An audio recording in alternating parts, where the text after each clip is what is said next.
Joe Biden has been cleared to appear in a town hall tonight after concerns he could have been exposed to COVID-19 while aboard his campaign plane.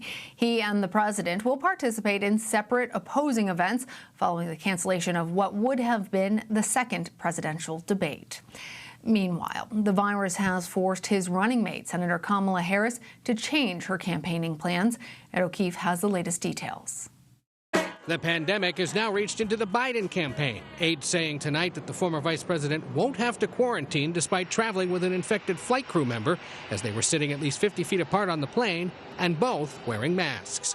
His running mate, Kamala Harris, also had a scare, suspending her campaign through the weekend after her communications director and a crew member on her plane tested positive Wednesday. Biden and Harris have since tested negative, but she was forced to cancel two events today in North Carolina, where early in-person voting is now underway. We extend our best. President Trump was in the Tar Heel state, hoping to capitalize on the early vote. And as he sent his regards to Harris, he was less kind to Biden. I'm running against the worst candidate in the history of presidential politics. How do you lose to a guy like this? Biden currently has an edge in most of the battleground states, including North Carolina, forcing the president to make his 9th trip there. Part of the president's trouble in the polls? Suburban women. Why is it that the fake news keeps saying that women aren't going to like Trump? So the suburban women should love Trump. But in North Carolina, they're backing Biden by a substantial margin. The former vice president also has another advantage: campaign cash. $383 million raised in the month of September alone. That's more money I've ever raised my whole life. With more than $430 million still in the bank, allowing him to blanket the airwaves with ads, even in traditional red states like Texas, where the race is in a surprising dead heat. Tonight was supposed to be the second presidential debate, canceled after the president tested positive for COVID. Instead, the candidates are holding dueling televised town halls, which are playing to tens of millions of fewer voters. The Trump campaign is accusing Twitter and Facebook of censorship after the social media companies limited the sharing of an unverified story about Joe Biden's son. Questions have been raised about the story's validity and whether it was just designed to create confusion in the final weeks of the election. Here's Nancy Cordes with the details. Experts say it has all the hallmarks of information laundering and all the headaches of 2016. I have nothing to say about WikiLeaks. Back then, it was Clinton campaign chairman John Podesta whose emails were stolen and then dribbled out in the last month of the race. This time, it's a tabloid newspaper dribbling out emails, purportedly swiped from Vice President Joe Biden's son. This is a big smoking gun. The go-between this time isn't WikiLeaks, but Trump lawyer Rudy Giuliani, who says he got the emails from a computer repairman in Delaware. He wanted us to have this. He also thought it displayed numerous crimes. So he gave them to my lawyer. We have the entire hard drive. Giuliani has admitted before to working with a known Russian agent to dig up dirt on the Bidens. This looks like your classic disinformation campaign. Eric O'Neill is a former FBI operative. Steal the information with a cyber attack, get the emails from Hunter Biden's account, and then put them on these laptops that are left at a repair store. And that's how the information is now laundered into the public. Who do you think is behind this? Well, the Russians would be my number one guess, if I had to guess. Another echo of 2016, though this time social media outlets were quick to limit the spread of the story. Twitter briefly suspending the accounts of the Trump campaign and White House press secretary after they tried to share it. The campaign threatened to sue as allies on Capitol Hill cried censorship. The Senate Judiciary Committee wants to know what the hell is going on. And Nancy Cordes and Ed O'Keefe both join me now for more. Nancy, this week we've seen President Trump try to capitalize on the New York Post story about Joe Biden's son, Hunter. As you mentioned in your piece, something very similar happened in 2016. What's the political strategy behind this? Well, the strategy by whoever is doing this appears to be very similar to the strategy in 2016, which was to create just an atmosphere of constant scandal around the frontrunner in the closing weeks of the campaign. Back in 2016, it was by doling out these emails from the Clinton campaign that never actually showed any wrongdoing, but just kind of looked bad. And now you're seeing the same thing again in this tabloid newspaper. And that's despite the fact that Republican-led congressional committees have never found any evidence of actual wrongdoing by Vice President Biden. And they've been investigating this for a while, right, Nancy? Absolutely. And this isn't something, right? This isn't something that's brand new right now. It is not brand new at all. It's been investigated in Congress. It's been investigated by the Department of Justice.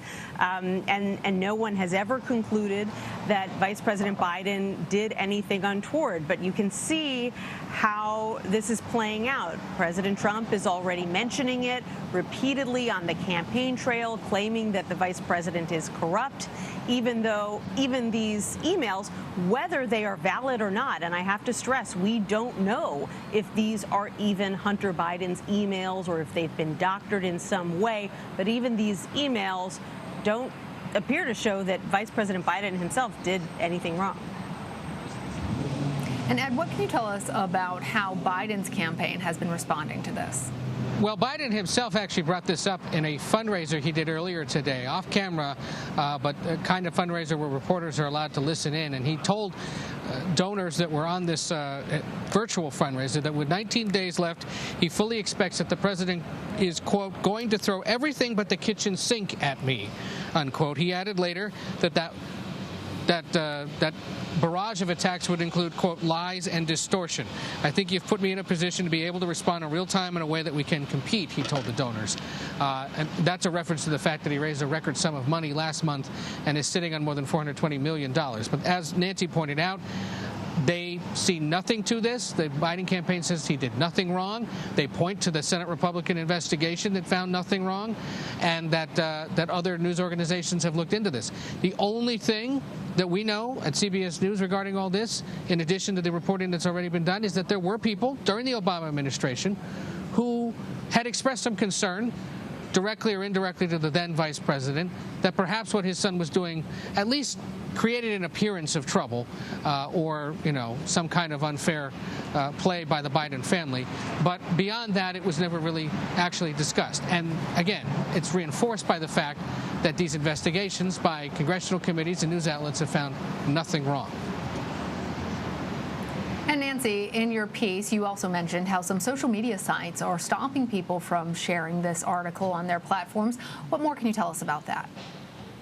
Well, this just shows how differently the media and social media are approaching this kind of thing now than they did back in 2016. There is a realization now that that buying into these emails and amplifying the stories is only doing the bidding, essentially, of whoever is peddling this material, which may be fake, may be real, we don't know. And so what Twitter did was actually temporarily suspend the accounts of the Trump campaign and others in the Trump orbit. And of course, this made President Trump and his allies furious. On Capitol Hill, they're threatening to haul the CEO of Twitter into the Capitol next week to testify about all this and explain himself. But, beyond that fight, I think if you think back to 2016, the real damage done to Hillary Clinton from a similar situation wasn't so much that there was anything that was untoward in the emails. It was the fact that day after day, she had to continue defending herself and saying that there was nothing wrong and fending off attacks from President Trump about these campaign emails. It really sort of sucked the message out of the campaign in the closing weeks when she was trying to make a different closing argument to the American people. But so much of the storyline was being taken up by these John Podesta emails. Well, in terms of closing arguments, let's turn to tonight's town hall. Ed, President Trump and Joe Biden will actually get a chance to take questions directly from voters tonight. What can we expect to hear from both of them? Well, we'll see. If you're Biden, you don't want to do much harm because you are currently in the lead, if you believe the polling, in most battleground states across the country. So if anything, it's a 90-minute opportunity for him to lay out his vision, his plans. We'll see if he gets questions perhaps about this subject that we've been discussing, that about his son. If he gets any other questions about things he hasn't really been eager to talk about, like the Democratic debate that goes on about whether or not to expand the size of the Supreme Court now that Amy Coney Barrett appears headed to a seat on the High Court, and potentially some other issues that he isn't either accustomed to talking about or just would prefer to avoid at this point. For the president, look, this is a rare non-Fox television appearance for him tonight, and it'll be on several different networks owned by another company. We won't get into that. So potentially here, too, he has a chance to get asked some questions that he wouldn't normally be asked, and let's see how he does. He held a similar event a few weeks ago with another non-Fox network, and didn't really change his tune, gave answers that were pretty much consistent with what he says about the pandemic, about the economy, about Biden generally. So, you know, and he also spent part of today on his way to Florida actually criticizing the network that's hosting him and the moderator, which shows you just how much he's looking forward to this. All right, Nancy Cordes, Ed O'Keefe, thank you both. You're welcome.